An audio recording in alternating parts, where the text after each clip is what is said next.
हरे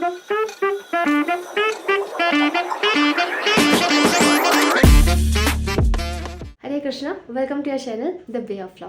तो CET PG 2024 LLM का result आ चुका है। तो जो हाईएस्ट मार्क्स आया, हमें जो हाईएस्ट मार्क्स पता चला है वो है 240 आउट ऑफ 300। कितने ज़्यादा मार्क्स हैं, कितना ज़्यादा कंपटीशन बढ़ चुका है। आप रिसेंटली मतलब ये जुडिशरी का, अभी जैसे हरियाणा का है रिसेंटली, कितने ज़्यादा मार्क्स आ रहे हैं, मतलब किस तरीके का कंपटीशन बढ़ चुका है आप ये देख रहे हो। तो जो भी जिस चीज़ की प्रिपरेशन कर रहा है जल्दी जल्दी पढ़ के ख़त्म कर लो क्योंकि कंपटीशन बढ़ता ही जा रहा है।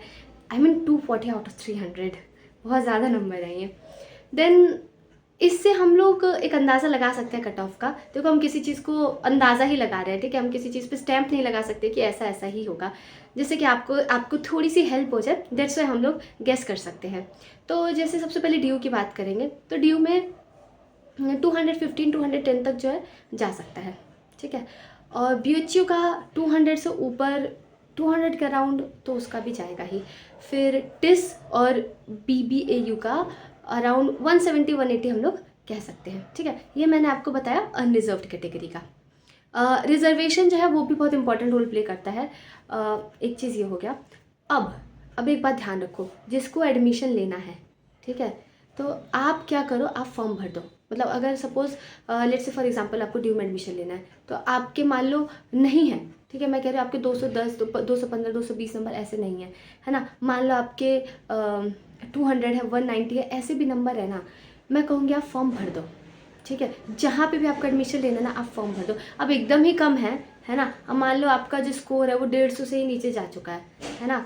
मान लो आपके रिजर्वेशन वगैरह कुछ नहीं है, तब तो कुछ मिलना थोड़ा मुश्किल ही है ना। लेकिन अगर आपका ऐसा नंबर है तो मैं कहूँगी आप लोग फॉर्म भर दो। क्यों? क्योंकि क्या होता है ये, चलो लिस्ट, मेरिट लिस्ट तो निकलती ही है, ठीक है। जैसे काउंसलिंग के भी कई राउंड्स होते हैं, राउंड 1 राउंड 2, मतलब तो चांसेस है कि आपको मिल जाएगा। बहुत सारे फैक्टर्स होते हैं, कई सारे ऐसे स्टूडेंट्स होते हैं जो let's say for example judiciary की प्रिपरेशन कर रहे थे, क्या पता उनका प्लान ड्रॉप हो गया है ना, या फिर वो किसी और कॉलेज में जाना चाहते हैं, है ना। कईयों के स्कोर बहुत अच्छे आए होते हैं, लेकिन बहुत सारे एस्पिरेंट्स ऐसे होते हैं जो कि BHU में ही एडमिशन लेना चाहते हैं। तो ऐसा बहुत सारे फैक्टर्स होते हैं ना। तो आप एक गाइडलाइन के हिसाब से मत जाओ। अगर आपका मार्क्स है तो मैं कहूँगी आप उसे फिल कर दो। अब उसके बाद अगर आपके नंबर बहुत अच्छे नहीं है तो आपको थोड़ा विजिलेंट रहना है। क्या होता है, जब सारे राउंड्स की काउंसलिंग हो जाती है तो उसके बाद क्या होता है, स्पॉट राउंड काउंसलिंग होती है। अब स्पॉट राउंड काउंसलिंग में आपको बहुत विजिलेंट रहना पड़ता है। तुरंत आपको मतलब हमेशा साइड चेक करते रहना है ना। जब एक बार ख़त्म हो जाएगा पूरा प्रोसीजर जो काउंसलिंग वाला है, नॉर्मल काउंसलिंग वाला, जब वो ख़त्म हो जाएगा, स्पॉट राउंड काउंसलिंग आती है। जिस भी यूनिवर्सिटी में आपका एडमिशन लेना, चेक करते रहो। अब से नियम से बैठ के उसे चेक करना, सुबह शाम, मेक इट अ रिचुअल, है ना। और फिर क्या करो, जो भी डॉक्यूमेंट्स मांगे तुरंत उसे दो, है ना। क्योंकि बहुत सारी चीज़ें रोल प्ले करती हैं, है ना। नंबर ऑब्वियसली मैटर करते हैं, लेकिन I have personally seen many students कि नंबर भी नहीं रहते but still they get admission because of their vigilance. और पेशेंस रखना अंत तक, ठीक है। अब कितने स्पॉट राउंड काउंसलिंग होते हैं ये नहीं पता, वो डिपेंड करता है कितनी सीट्स बची हैं। फिर मॉपअप राउंड भी होता है, तो बहुत चांसेस रहते हैं। तो बहुत सारे स्टूडेंट्स को पता ही नहीं चल पाता है कि इस तरीके से भी काउंसलिंग होती है। तो कुछ नंबर वाले बच्चे तो ऐसे ही बाहर निकल जाते हैं। तो यहाँ पे अगर आप विजिलेंट रहेंगे तो आपको फ़ायदा रहेगा। फिर जैसे BBU का काउंसलिंग का क्या है, जैसे लास्ट टाइम का मैं बता रही हूँ, उस बार ये हुआ था कि जैसे उन्होंने स्पॉट राउंड काउंसलिंग किया था, तो ये था कि कैंडिडेट्स को वहाँ पे फिजिकली प्रेजेंट होना था। तो अब क्या हुआ, फिजिकली प्रेजेंट होना था तो बहुत सारे बच्चे नहीं जा पाए। अब जो चले गए उनका एडमिशन हो गया। तो अगर आपने ठान लिया कि अब आपको एडमिशन लेना ही है इस साल, चाहे कहीं पे भी मिले, तब आप विजिलेंट रहिए, ठीक है। उसके बाद एक और चीज़ है, पेड सीट का कंसेप्ट होता है। जैसे ये तो नॉर्मल बात हो रही है, लेकिन क्या होता है, जैसे BHU में देख सकते हो, BBAU में देख सकते हो, यहाँ पे क्या होता है, पेड सीट का कंसेप्ट है। तो आपके अगर नंबर इतने अच्छे नहीं है तो आप पेड सीट के लिए भी फिल कर दीजिए, ठीक है। तो उसमें जो है आपका नंबर कम भी रहता है, तो ये रहता है कि आपका एडमिशन मिल जाता है, ठीक है। तो ये था बेसिकली हमारा कट ऑफ के रिगार्डिंग। आपको रिजर्वेशन के रिगार्डिंग कुछ पूछना है तो आप ऑब्वियसली हमें इंस्टा पे DM कर सकते हैं, कमेंट में भी लिख सकते हैं। लेकिन आप पर्सनली बात करना चाहते हो तो टेलीग्राम है और इंस्टा पे भी आप DM कर सकते हैं, ठीक है। और अगर आपके नंबर मतलब काफ़ी अच्छे हैं तो मतलब आपके पास चॉइसेस है ना कि आप कहाँ पे जाएँ। तो या फिर आपका ये भी क्वेश्चन हो सकता है कि मेरे नंबर इतने अच्छे नहीं आए हैं, तो क्या जो इतने अच्छे रैंक की यूनिवर्सिटीज़ नहीं है, क्या मैं उसमें एडमिशन ले सकता हूँ? या फिर आप ये सोच रहे होंगे कि ड्रॉप करना चाहिए या नहीं करना चाहिए। फिर अगर हम ड्रॉप करें तो प्रिपरेशन किसकी करें, एनएलयूज़ में जाने की प्रिपरेशन करें कि सेंट्रल यूनिवर्सिटीज़ में जाने की प्रिपरेशन करें। तो इसके लिए ना बहुत सारी चीज़ें कंसिडर करनी पड़ती है। तो सबसे पहला जो सबसे इम्पॉर्टेंट फैक्टर होता है वो ये है कि आपका पर्पस क्या है, आप किस लिए एलएलएम कर रहे हैं। And to be very frank with you, like let me tell you the condition of the top universities. कोई भी स्टूडेंट एलएलएम को सिर्फ एलएलएम करने के लिए नहीं करता है, ठीक है। सेंट्रल यूनिवर्सिटी का जो मैं आपको बता रही हूँ, mostly they all are preparing for judiciary या फिर किसी और कॉम्पिटिटिव लॉ एग्जाम के लिए प्रिपरेशन कर रहे होते हैं। तो साथ के साथ वो क्या करते हैं, एलएलएम कर लेते हैं to make it as a plan B, and there is nothing wrong in this. वो सबका अपना अपना अपना सबका है। कुछ ही ऐसे स्टूडेंट्स होते हैं जो सिर्फ एकेडमिक्स में जाने के लिए एलएलएम करते हैं, है ना। तो अगर आप एकेडमिक्स में जाना चाहते हैं, आपका पर्पस है एकेडमिक्स में जाना, तो मैं कहूँगी कि आप किसी ऐसे ही यूनिवर्सिटी में एडमिशन मत लीजिए, आप टॉप यूनिवर्सिटीज़ में ही एडमिशन लीजिए। कोशिश करिए, अगर इस बार मिल रहा है तो ठीक है, अगर बहुत कम मार्क्स हैं तो मैं कहूँगी you can wait for it. हाँ, ऑब्वियसली आप नेट क्लियर कर सकते हैं, उसके बाद आप असिस्टेंट प्रोफेसर की पोस्ट के लिए अप्लाई कर सकते हैं, लेकिन आप कहीं पर भी जाएंगे तो इट मैटर्स कि आपने मतलब ना आपकी डिग्री कहाँ की है ना। तो मैं कहूँगी कि आप वेट कर लीजिए अगर आपको सही में एकेडमिक्स में जाना है, क्योंकि तब आपके लिए डिग्री बहुत ज़्यादा मैटर करेगी, हर जगह आपको दिखाना पड़ेगा।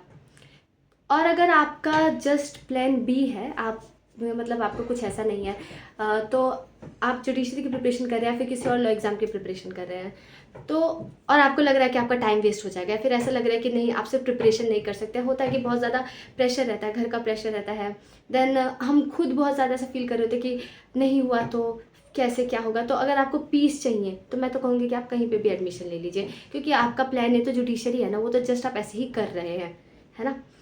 या फिर जिन लोगों को बस शौक है करने का, ऐसे ही कर रहे हैं, तो आप किसी भी यूनिवर्सिटी से कर लीजिए।